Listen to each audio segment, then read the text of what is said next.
Bonjour à toutes et à tous, bienvenue sur Misscom, je suis Claire Négrier, révélatrice de personnalités d'entreprise. Je vous retrouve aujourd'hui lundi pour un nouveau Comme Attitude, vous présentant les bonnes pratiques pour votre marketing, votre communication, etc. Aujourd'hui, et plutôt cette semaine, je vous propose de parler cohérence marketing.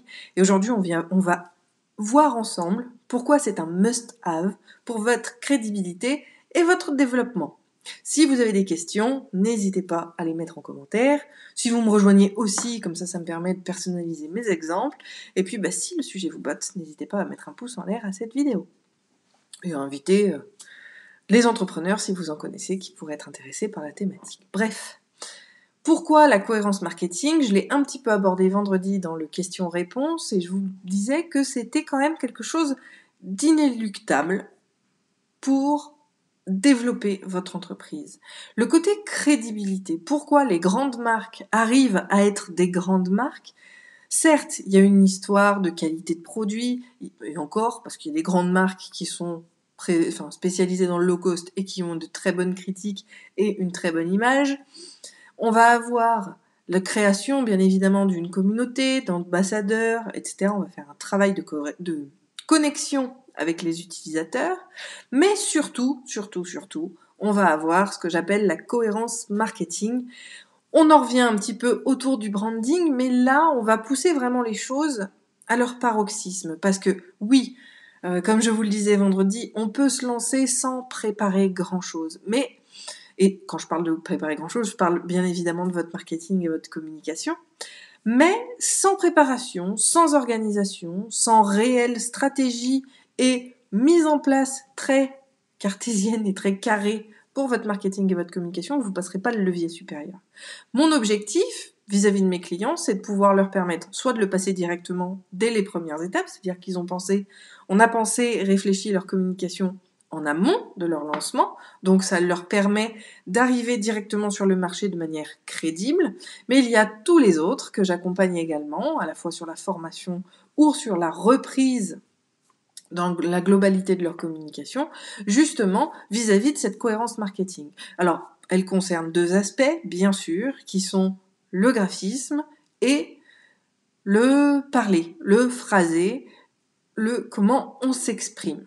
Alors bien évidemment, tout ça reprend des éléments du personal branding. On ne refait pas un monde qui tourne, d'accord ?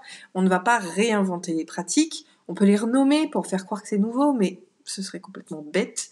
Donc oui, on parle bien de personal branding, mais on va aller chercher les éléments qui vont nous distinguer sur le marché. Et comment est-ce qu'on distingue un professionnel d'un amateur ? Ça va être par l'image qu'il dégage. Et cette image-là, plus elle va être carrée, plus elle va être cadrée, plus l'impact va être important. Et moi, c'est mon but. Mon but, c'est pas qu'on m'achète du service et des prestations à tire-larigot. Mon objectif, c'est de vous rendre indépendant, d'où la formation, de vous poser les bonnes bases avec donc une réelle charte graphique qu'on reverra plus tard. Donc ces deux éléments, ces deux notions, graphisme et rédactionnel, c'est le fond et la forme, ils vont ensemble bien évidemment. On ne va pas travailler l'un et l'autre séparément puisque on ne peut pas choisir des images quand on ne sait pas encore comment on va s'exprimer. Ça c'est un premier point un peu simple mais relativement facile à comprendre. Donc on ne va pas non plus ne faire que rédiger sans penser au visuel non plus. Donc c'est quelque chose qui va se travailler en même temps, en fonction des intonations, en fonction de l'élan qu'on va donner, en fonction du ton que l'on va apporter à sa communication pour choisir cet ensemble-là. Et de la même manière, au niveau du graphisme, on va créer donc une charte graphique que je vous proposerai de trouver et de retrouver jeudi pour comprendre un petit peu ce qu'il en est et pourquoi c'est important. Cette fameuse charte graphique va vraiment venir poser le cadre du graphisme pour votre entreprise de manière à communiquer de manière reconnaissable. Je vous donne un petit exemple. Ici, vous avez donc le logo de Misscom, c'est spécifique aux vidéos, d'accord ? Mais toutes mes vidéos ont ce même bandeau-là qui permet de repérer quel jour, quelle thématique, mon identité également. De la même manière où vous pouvez le retrouver plutôt dans l'angle ici sur mes autres communications, avec le logo de Misscom, puisque je le considère et je l'ai créé à cet effet, c'est comme un tampon. Donc, valider Miscom, c'est un peu le principe de mes modules, de mes workshops ou de mes masterclass. L'idée, c'est d'avoir tamponné Miscom qui vous confère une réelle compétence par la suite. Donc, ce sont ces codes-là que je cherche à garder.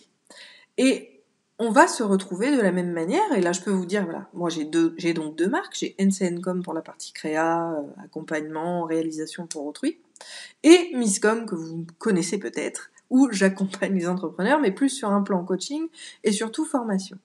Dans les deux cas, eh bien, cette notion d'écran divisé en deux avec un bandeau bleu qui reprend le titre, le logo, la présentation, je vais avoir exactement la même sur NCNcom. Alors, on n'est pas sur 2 tiers, 1 tiers, on va plutôt être sur 4/5, non, presque moitié-moitié, on va être à 40% d'un côté, 60% de l'autre, donc au niveau de l'image, on est presque à l'équilibre.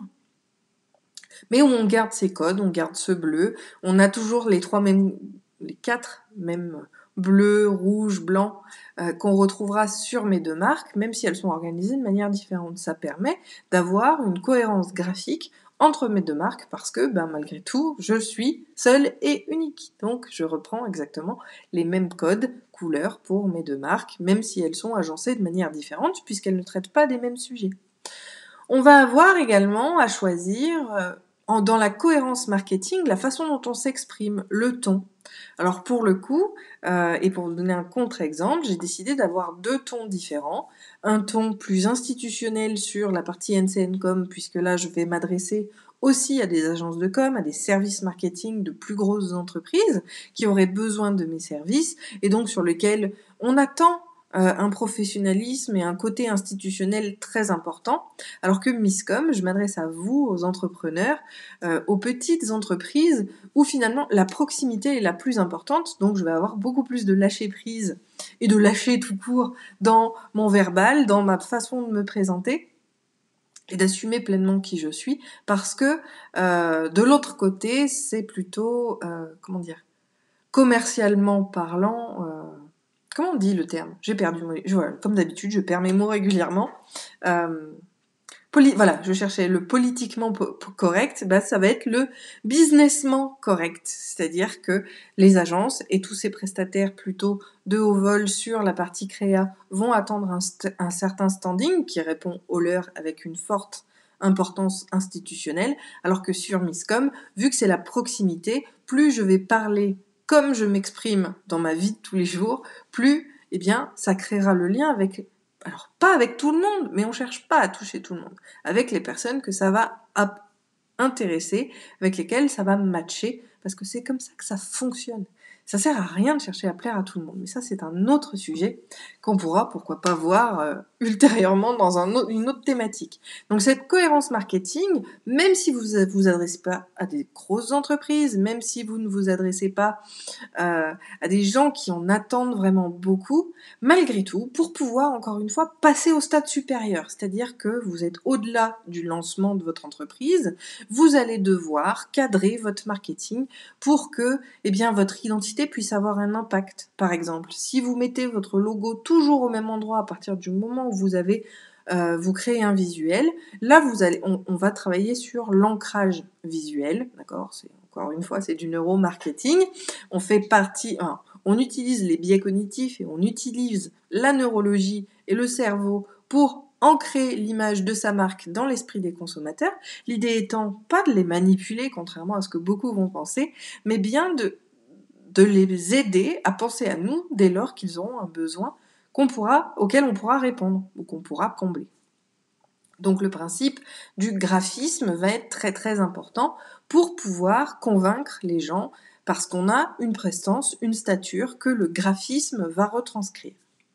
De la même manière, notre façon de nous exprimer, d'écrire les choses, de parler également en public, va être un élément également très important dans le fait de convaincre une personne de travailler avec nous, ou en tout cas de lui dire qu'on est la bonne personne pour pouvoir l'aider sur son besoin. Là encore, votre personnalité doit rentrer en jeu, puisque on ne va pas présenter on ne va pas se présenter de la même manière que son voisin ou que son premier concurrent. On n'a pas les mêmes valeurs, donc il est normal de ne pas s'exprimer de la même manière. Et au même titre qu'on a tous un timbre de voix différent et unique, eh bien, on aura une façon de nous exprimer qui sera différente et unique. Encore une fois, et là, je dirais que c'est un peu plus mitigé, mais la façon de s'exprimer, ça évite, plus on est soi-même, plus ça évite les dissonances cognitives. Ces fameuses dissonances cognitives, alors, je prends toujours cet exemple de l'entretien d'embauche où on a envoyé un CV qui était très propre, très droit, très carré, avec le costume cravate éventuellement sur la photo, quelque chose de très très rectiligne et très bien organisé, et au final on arrive à l'entretien en basket, t-shirt et short, avec le chewing-gum dans la bouche et les lunettes de soleil sur la tête. C'est une caricature bien évidemment, mais vous comprenez. L'idée c'est de vous faire comprendre cette notion de dissonance cognitive qui signifie que l'image, la perception qu'on s'est faite d'une personne ou d'une entreprise par rapport à une communication qui a pu nous toucher à un moment donné, si l'expression est mauvaise, si le contact humain qui est derrière ne reflète pas et ne nous retransmet pas les sensations qu'on a pu ressentir lorsqu'on a été touché par le premier stimulus, alors on est dans la dissonance cognitive et la notion de confiance ne se crée pas. Et je dirais même, au-delà de pas se créer, c'est carrément l'inverse. C'est-à-dire que on n'a plus confiance en la marque, on va créer justement de l'inconfort et de l'inconscience, de la non-confiance auprès de ses abonnés et de ses clients potentiels et de ses clients tout court. Donc le principe, c'est vraiment de refléter qui nous sommes vraiment pour garder cette fameuse cohérence marketing.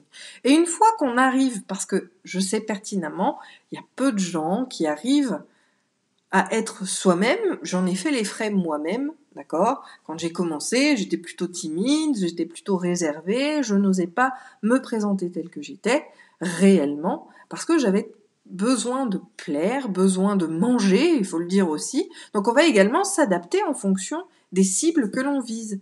Je ne m'adresse encore une fois pas de la même manière aux grosses entreprises et aux services marketing, voire aux agences de communication qui pourraient me recruter et avoir besoin de mes services pour des dossiers spécifiques, que ici sur mes lives vis-à-vis du marketing et de la communication que je peux avoir auprès de vous. Donc c'est vraiment quelque chose d'important pour moi que vous fassiez cette différence-là, parce que plus vous allez rester dans cette notion de distance, à la fois parce que c'est non professionnel ou parce que ça n'exprime pas qui vous êtes, ça vous porte bien sûr bien plus préjudice que si vous assumez qui vous êtes. Même si j'entends complètement, et là on dépasse complètement le cadre du marketing, on est plus dans le développement personnel, s'accepter tel que l'on est et s'exprimer tel que l'on est, c'est quelque chose qui vient aussi avec le temps et que vous apprendrez à faire. Moi, après 10 ans sur le marché, puisque cette année c'est la 10e année que je suis entrepreneur et que je travaille avec les entreprises, j'ai beaucoup plus de facilité à m'exprimer tel que je suis réellement aujourd'hui, et je comprends que ce soit plus difficile pour les autres. Mais plus on va s'exprimer clairement, plus on va avoir un cadre dans sa communication, plus ce sera également facile. Donc c'est à vous vraiment de savoir un petit peu plus comment vous voulez gérer les choses. Et alors la façon de s'exprimer, ça va être un peu comme le film Hitch, expert en séduction, pour ceux qui connaîtraient. Si vous connaissez, n'hésitez pas à mettre un pouce en l'air. C'est 90% de vous, mais 10% c'est ce qui ressemble surtout à votre cible et ce qu'ils attendent. Donc on ne peut pas être 100% soi, sauf arriver à un certain point. Moi j'avoue que je le suis complètement. Mais je vais surtout parler des sujets qui vous intéressent. C'est pour ça, d'ailleurs j'en profite, Jamal Siba, merci, qui me dit bonjour, j'apprends toujours avec vous, merci beaucoup, c'est un plaisir, et c'est rien que ça me montre que mes lives sont utiles, et c'est ce pourquoi je les fais. Donc merci à toi de ce témoignage, et si surtout tu as des questions, n'hésite pas à les donner. Encore une fois, vous avez plusieurs sources, plusieurs moyens, le commentaire, le message privé, le mail, claire@misscom.fr, pour me donner vos questions. Parce qu'en fait, vos questions vont être mes futurs sujets, et j'ai toujours beaucoup plus à cœur et beaucoup plus de facilité de parler de sujets que vous me demandez que d'essayer d'en inventer comme cette semaine, même si elle couler un petit peu de source par rapport au live de vendredi dernier. Donc la cohérence marketing, c'est vraiment à retenir, c'est le fait d'avoir un cadre, d'accord, dans sa communication, où tout est millimétré, tout est bien calculé, parce que ça nous permet vraiment de passer à l'étape supérieure et de monter. Oui, j'aime pas parce qu'il y a beaucoup de coachs aujourd'hui qui utilisent ce terme-là, mais malgré tout en marketing, enfin vis-à-vis de votre marketing et votre com, c'est exactement ça. Plus vous allez pouvoir rapidement, facilement ou de manière assurée passer à l'étape supérieure vis-à-vis de votre business. Tant que c'est pas cadré et fait comme les pros, eh bien il y a des chances que vous deviez sortir les rames. Mais je vous en prie, n'hésitez pas à commenter et partager votre expérience sur le sujet. La question, ce sera la question de la semaine justement. Est-ce que cette fameuse cette cohérence marketing a pu vous aider dans votre entreprise ou vous pensez qu'elle va pouvoir vous aider? N'hésitez pas à partager vos témoignages en commentaire. Sur ce, je pense que le live est bien assez long. Je vous souhaite une très très bonne journée, un très bon appétit. On se retrouve demain pour la suite, donc sur la thématique de la cohérence marketing. Et puis, j'attends vos questions pour pouvoir vous y répondre. Mardi, je vais y arriver, et jeudi, je pense qu'on verra la charte graphique qui est quand même l'élément de base qui permet de chapeauter le tout. Je vous souhaite une très bonne journée, un très bon appétit, et je vous dis à demain. Bye!